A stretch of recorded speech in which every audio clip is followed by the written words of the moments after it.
Assalamualaikum warahmatullahi taala wabarakatuh.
Innal hamdalillah nahmaduhu ta'ala wa nasta'inu bihi wa nastaghfiruh نشهد أن لا إله إلا الله نشهد أن محمدا عبده ورسوله اللهم صل على هذا النبي الكريم وعلى آله وصحبه أجمعين كما صليت على إبراهيم وعلى آل إبراهيم اللهم بارك على هذا النبي الكريم وعلى آله وصحبه أجمعين كما باركت على إبراهيم وعلى آل إبراهيم في العالمين إنك حميد مجيد فيا أيها الحاضرون فيا أيها المسلمون رحمكم الله أوصي نفسي وإياكم بتقوى الله فقد فاز المتقون فقال تعالى يا أيها الذين آمنوا اتقوا الله حق تقاته ولا تموتن إلا وأنتم مسلمون.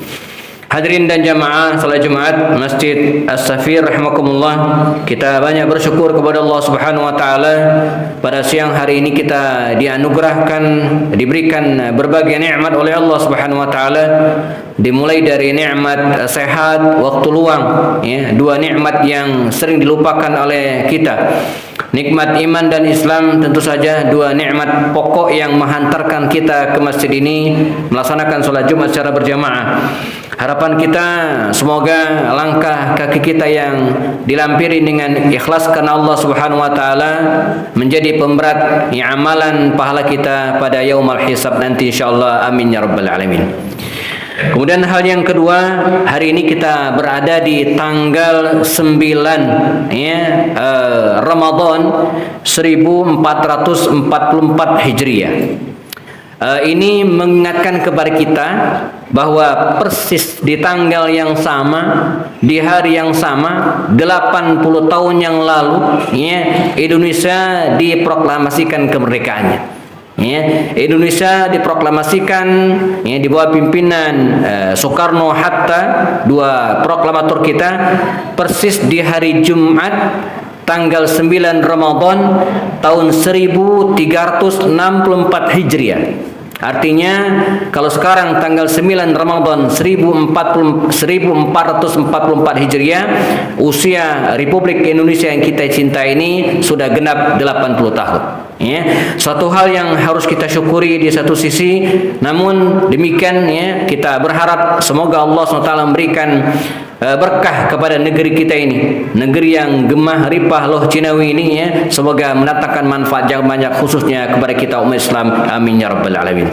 Hadirin dan jamaah rahimakumullah, tema yang kita usung pada khutbah kali ini adalah teladan dari para sahabat Nabi, bagaimana mereka mengisi hari-hari di bulan Ramadan.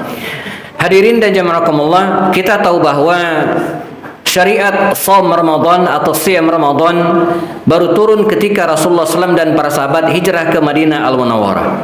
Artinya pada era Makkiyah, 13 tahun Rasulullah berdakwah di Makkah, belum ada syariat puasa Ramadan.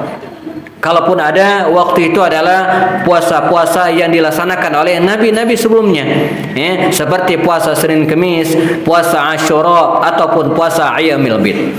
Syariat puasa Ramadan baru diwajibkan oleh Allah Subhanahu wa taala kepada para sahabat, kepada Rasulullah dan kepada kita adalah di tahun kedua Hijriah, di akhir bulan Sya'ban, sekitar 10 atau seminggu sebelum kaum muslimin berangkat ke medan Badar.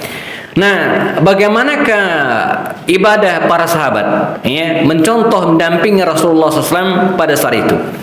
Kita akan bedah dari 3 atau 4 ibadah saja jamaah, supaya tidak terlalu panjang khutbah kita pada kesempatan kali ini. Pertama adalah puasa. Bagaimanakah puasa para sahabat pada waktu itu? Hadirin dan jamaah rahimakumullah, bahwa para sahabat Rasulullah SAW dalam kehidupan dan kepribadian mereka dalam hal ibadah tentu bertingkat, berbeda-beda antara satu dengan yang lainnya. Sebagaimana kita juga hari ini pun demikian dengan puasa mereka. Ada yang sangat kuat puasa, semisal Abdullah bin Amr ibn As, atau seorang rajulun al-Bahili, seorang laki-laki dari kampung Bahila yang pernah meminta kepada Rasul agar diperkenankan melaksanakan puasa sepanjang tahun, tapi dilarang oleh Rasulullah. Nah, namun secara umum mereka adalah orang-orang yang taat, orang-orang yang ahli ibadah, termasuk dalam melaksanakan ibadah puasa Ramadan. Bahkan kalau kita telusuri riwayat-riwayat, misalnya riwayat dari jalur Umar bin Khattab radhiyallahu anhu, dan ini diriwayatkan oleh Imam At-Tirmizi dalam kitabnya. Umar bin Khattab memberikan kesaksian bahwa ghazawna ma'a Rasulillah sallallahu alaihi wasallam fi Ramadan. Kami dulu pernah berperang di masa Rasulullah SAW di bulan Ramadan, ghazwatain, 2 perang. Ya. Yang dimaksud 2 perang adalah Yauma Badrin wa Fathi Makkah. Pada perang Badar dan Fathu Makkah. Ya, jadi dalam kesaksian Umar bin Khattab radhiyallahu anhu, mereka pernah berperang di masa Rasulullah SAW di bulan Ramadan pada 2 peristiwa besar, yaitu perang Badar 2 Hijriah dan Fathu Makkah 8 Hijriah. Nah, yang menarik jamaah rahimakumullah, pada pamungkas hadis itu, ya, Umar bin Khattab mengatakan bahwa mereka berperang bersama Rasul pada bulan Ramadan di 2 peristiwa tersebut.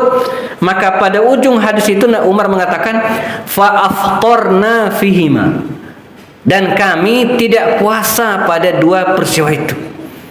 Nah, ini mungkin meluruskan anggapan sebagian dari kita yang menyebut Nabi berpuasa di perang Badar ataupun Fathu Makkah. Kata Umar tidak puasa, aftarna fihima. Ya. Nah, yang menarik jamaah, ada riwayat dari Abu Sa'id Al-Khudri radhiyallahu anhu. Bahkan ini diriwayatkan dalam kitab ya Sahih Muslim, jelas sahihnya.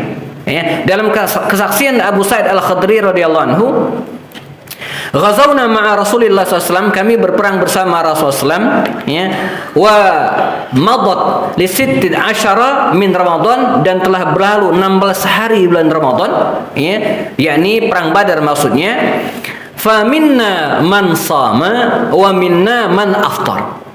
Pada perang Badar itu sebagian dari kami berpuasa dan sebagian lagi tidak, ya. Walam ya'ibis sha'imu 'alal muftiri walal muftiru 'alas sha'imi. Baik yang puasa tidak mencela yang tidak puasa, dan yang tidak puasa pun sebaliknya tidak mencela yang berpuasa. Ya, jadi sehingga disimpulkan dari 2 hadis ini, Nabi dalam kesaksian Umar tidak puasa, tapi yang menarik jamaah, ya, para sahabat sebagian justru puasa. Dan Nabi membolehkan. Artinya apa? Kita tidak mengatakan bahwa para sahabat lebih kuat puasa daripada Rasulullah. Nanti kita akan ketemu banyak peristiwa di mana Rasulullah tidak melakukan, tapi para sahabat Nabi melakukan. Bukan berarti Nabi tidak mampu, tapi Nabi pengen memberikan, ya, ibadah, mencontohkan ibadah yang paling ringan bagi kita. Sehingga beliau, ya, memaksakan dalam tanda kutip, ya, memutuskan untuk berbuka ketika perang berkecamuk dalam kondisi safar, agar memberikan contoh kepada kita bahwa boleh berbuka, boleh tidak puasa dalam kondisi seperti itu. Tapi yang menarik adalah para sahabat Nabi, di mana mereka sebagian ada yang tetap berpuasa. Ini menunjukkan kepada kita betapa keimanan dan kesanggupan, ya, semangat para sahabat Nabi pada waktu itu untuk berpuasa luar biasa. Bahkan pada Fathu Makkah pun, ya, ketika Umar mengatakan Rasulullah tidak berpuasa pada peristiwa ini, dikisahkan dalam hadis yang lain, ya, ketika mereka berjalan dari Madinah menuju ke Makkah, wa nahnu siyamun, dan kami dalam keadaan berpuasa, kata para sahabat. Dan ketika mereka tiba di suatu tempat namanya Al-Kadid, dalam riwayat lain dikatakan tempat itu Khar Ghamim, ya, Nabi membolehkan para sahabat karena kelelahan untuk berbuka puasa, tidak puasa. Bahkan Nabi sendiri meminta sekantong air minum dan meminumnya, membatalkan puasa. Tapi sebagian sahabat Nabi tetap dengan puasanya. Nah, ini teladan yang luar biasa jemaah, bagaimana semangatnya para sahabat Nabi berpuasa ketika bahkan Rasul pun membolehkan mereka untuk berbuka puasa. Kemudian ibadah yang kedua jemaah adalah ibadah salat tarawih. Ini juga menarik. Kita tahu bahwa ibadah salat tarawih adalah ibadah yang mengiringi syariat saum Ramadan. Ya, sebelumnya tidak ada salat tarawih. Ketika ada syariat puasa Ramadan, maka ada syariat salat tarawih. Nah, luar biasa baginda Rasul SAW, ya, mengajak para sahabat untuk melaksanakan ibadah salat tarawih di masjid, namun hanya 3 malam saja. Ya, 3 malam Rasulullah mengajak para sahabat melaksanakan sholat di Masjid An-Nabawi pada waktu itu. Dan pada hari yang keempat, ya, ketika para sahabat datang ke masjid, sudah banyak kumpul. Nah, ini mungkin beda dengan kita hari ini. Jadi para sahabat Nabi dulu jamaah, pada awal-awal Ramadan jumlahnya dikit, semakin lama semakin banyak. Ya, ini mungkin berbeda dengan sebagian masjid kita, sebagian tidak semua, yang pada awal Ramadan banyak, tapi hari demi hari semakin menyusut. Ya, safnya sholatnya semakin lama semakin mengalami kemajuan. Kalau sahabat Nabi dulu enggak. Pada hari keempat ketika mereka berbondong-bondong datang ke masjid pengen melaksanakan sholat tarawih, Nabi malah tidak datang. Dan keesokan harinya ketika ditanyakan, "Ya Rasulullah, kami menanti Anda sholat di masjid semalam." "Ya," kata Rasul, "sengaja saya tidak datang ke Rasulullah." Dalam makna hadisnya supaya apa? Saya khawatir, ya, sholat tarawih ini kalau diteruskan setiap malam akan menjadi wajib bagi kalian semua. Pertama, ini bentuk kasih sayang Rasulullah kepada kita, kepada umatnya, ya, agar sholat tarawih ini tidak menjadi wajib bagi kita. Tapi di sisi lain kita lihat praktek dari para sahabat radhiyallahu anhum ajma'in. Begitu semangat mereka melaksanakan sholat tarawih. Bahkan ketika Nabi meninggal dunia, di masa Abu Bakar Siddiq belum ada sholat tarawih berjamaah di Masjid Nabawi. Masing-masing sholat sendiri-sendiri, berdua dengan anaknya, bertiga dengan keluarganya. Di masa Umar bin Khattab radhiyallahu anhu ditetapkan salat tarawih berjamaah di Masjid Nabawi dan di masjid-masjid yang lainnya sampai hari ini. Ini menunjukkan kepada kita betapa semangat para sahabat Nabi dalam mengejar pahala salat tarawih berjamaah. Kemudian yang ketiga jamaah adalah tilawatul Quran. Membaca Al-Quran. Ini adalah ibadah yang tidak bisa dipisahkan dengan bulan Ramadan. Syahrul Ramadan alladzi unzila fil Quran. Ya. Bulan Ramadan bulan diturunkannya Al-Quran. As-shaum wal Quran yashfa'ani li'abdin yaumal qiyamah. Puasa dan Al-Quran bisa memberikan syafaat kepada seorang hamba pada hari kiamat. Al-Quran ibarat, ya, dua sisi mata uang yang tidak bisa dipisahkan dengan Ramadan. Al-Quran Ramadan, Ramadan Al-Quran. Tidak bisa dipisahkan.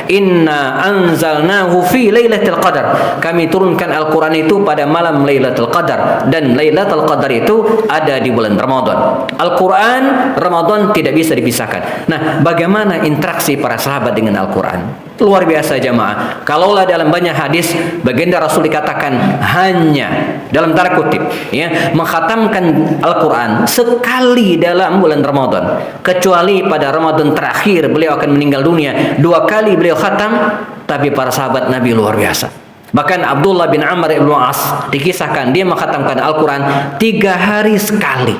Setiap 3 hari khatam, 3 hari khatam. Sayyidina Utsman bin Affan radhiyallahu anhu bahkan setiap pekan mengkhatamkan Al-Quran. Mulai dari Jumat dan sebelum Jumat dia sudah mengkhatamkan Al-Quran lagi. Demikian juga dengan para sahabat Nabi yang lainnya. Artinya apa?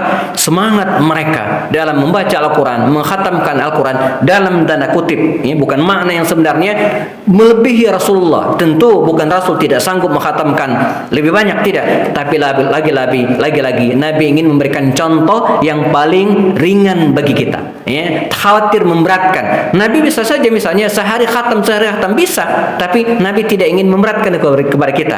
Tapi berbeda dengan para sahabat yang memiliki semangat luar biasa.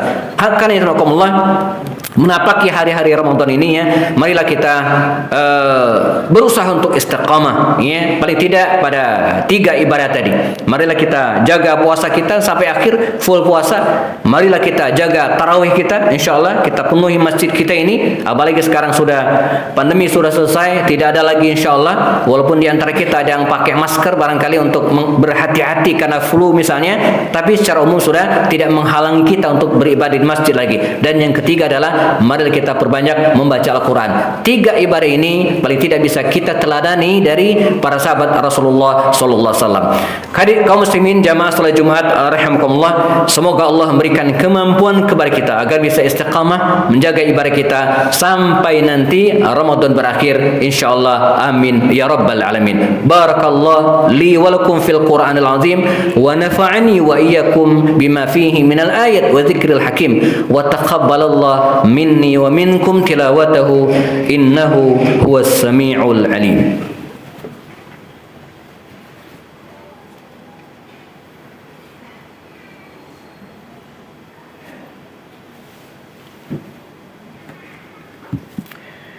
Alhamdulillahilladzi qawluhu durrah la yumkinu an tushtara minal amwali bil kathrah والصلاة والسلام على رسول الله ذي خصال عطرة وعلى آله وأصحابه البررة أشهد أن لا إله إلا الله أشهد أن محمدا عبده ورسوله لا نبي بعده اللهم صل على هذا النبي الكريم محمد صلى الله عليه وسلم وعلى آله وأصحابه أجمعين كما صليت على إبراهيم وعلى آل إبراهيم اللهم بارك على هذا النبي الكريم محمد صلى الله عليه وسلم وعلى آله وأصحابه أجمعين كما باركت على إبراهيم وعلى آل إبراهيم في العالمين إنك حميد مجيد فيا أيها المسلمون فيا أيها الحاضرون رحمكم الله أوصي نفسي وإياكم بتقوى الله فقد فاز المتقون فقال تعالى يا أيها الذين آمنوا اتقوا الله حق تقاته ولا تموتن إلا وأنتم مسلمون فقال تعالى أيضا يا أيها الذين آمنوا اتقوا الله ولتنظر نفس ما قدمت لغد واتقوا الله إن الله خبير بما تعملون جماعة رحمكم الله. Memulai kebaikan adalah berat. Memulai sesuatu yang baik adalah berat. Namun yang lebih berat lagi adalah bagaimana kita bisa istiqamah dalam kebaikan tersebut. Sehingga wajar dalam riwayat Imam Muslim ketika seorang sahabat baginda Rasul Sufyan bin Abdullah Ats-Tsaqafi, Sufyan bin Abdullah Ats-Tsaqafi radhiyallahu anhu pernah datang menghadap baginda Rasul kemudian berkata, "Ya Rasulullah, wahai Rasulullah, qul li fil islami qawlan la as'alu anhu ahadan ghairaka." Wahai Rasul SAW, katakan kepadaku qaulan, sebuah kalimat fil Islam, la as'alu anhu, di mana saya tidak perlu lagi bertanya kepada selainmu setelah ini. Jadi dia minta kepada Rasul agar memberikan tips, kiat, satu kalimat saja, dan saya tidak perlu bertanya ke orang lain, cukup kalimat ini saja. Maka jawab Rasulullah dalam kitab Sahih Muslimnya, qul amantu billah tsumma istaqim, katakan aku beriman kepada Allah lalu istiqamah. Istiqamah itu judulnya Dan tanpa kita sadari juga bahwa setiap hari, setiap sholat, setiap membaca Al-Fatihah pun kita minta kepada Allah agar diberikan kemampuan agar bisa istiqamah. Kita minta kepada Allah Subhanahu wa taala agar diberikan jalan, diberikan petunjuk jalan orang-orang yang istiqamah. Ihdinas siratal mustaqim. Kalimat ihdinas siratal mustaqim selama ini kita sering terjemahkan dengan tunjukkanlah kami jalan orang-orang yang lurus. Namun secara makna dasar al-mustaqim itu berasal dari kata istaqama, yastaqimu, mustaqimun, orang yang istiqamah. Bukan hanya orang yang lurus, tapi orang yang istiqamah. Begitu pentingnya istiqamah ini. Kan itu kita berharap kepada Allah SWT agar memberikan kekuatan kepada kita agar pada pekan yang kedua ini pekan ujian bagi kita agar bisa istiqamah terus sampai nanti Ramadan berakhir. Amin ya rabbal alamin. Kita sempurnakan dengan doa. A'udzubillahi minasyaitonir rajim. Bismillahirrahmanirrahim. Allahumma ighfir lil muslimina wal muslimat wal mu'minina wal mu'minat al ahya minhum wal amwat innaka sami'un qaribun mujibur da'awat wa ya qadiyal hajat. Allahumma rabbana taqabbal minna salatana wa siyamana wa ruku'ana wa sujudana wa tilawatina wa takhashu'ana wa ta'abbudana fi hadha ash-shahr Ramadan. Allahumma arzuqna ilman nafi'ah wa 'amalan mutaqabbala wa rizqan halalan tayyiban mubarakan ya rabbal alamin. Allahumma rabbana hab lana min azwajina wa dhurriyyatina qurrata a'yun waj'alna lil muttaqina imama. Allahumma a'izzal islam wal muslimin wa ahlikil kafarata wal musyrikin wa ahlik a'daka a'da din ya rabbal alamin. Rabbana atina fid dunya hasanah wa fil akhirati hasanah wa qina azaban nar. Ibadallah, innallaha ya'muru bil adli wal ihsan wa ita'i dzil qurba wa yanha 'anil fahsya'i wal munkar wal baghi la'allakum tadhakkarun. Udhkurullahal 'azim adhkurukum was'aluhu min fadli yu'tikum wa la dzikrallahi akbar. Aqimis shalah.